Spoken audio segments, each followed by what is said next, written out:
Пайғамбарымыз Мұхаммад Мұстафа саллаллаху алейхи вассаламдан bir күн сахабалар сұрады дейді.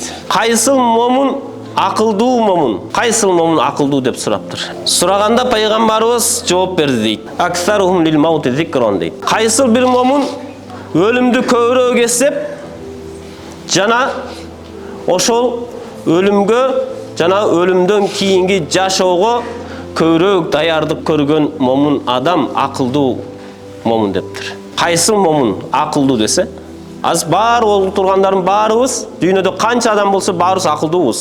Бирөө акыл үйрөсө жактырбайбыз. Бирөөгө акыл үйрөткөндү жакшы көрөбүз. Жашыбыздан баштап карыбызга чейин айырмасы жок.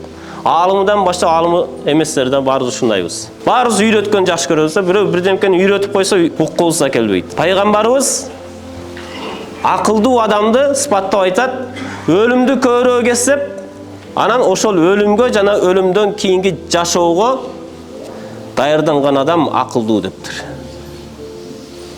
Өзүңүзгө суроо берип көрүңүзчү. Бир суткада канча жолу өлүмдү эстейбиз? Канча жолу өлүмдөн кийинки жашоого даярдык көрүп жатабыз? Же эртеңки кышка даярдык көрүп жатабызбы? Же эртең кийинки жыл баламды үйлөйм, кызымды берем деп ошого кам көрүп жатабызбы?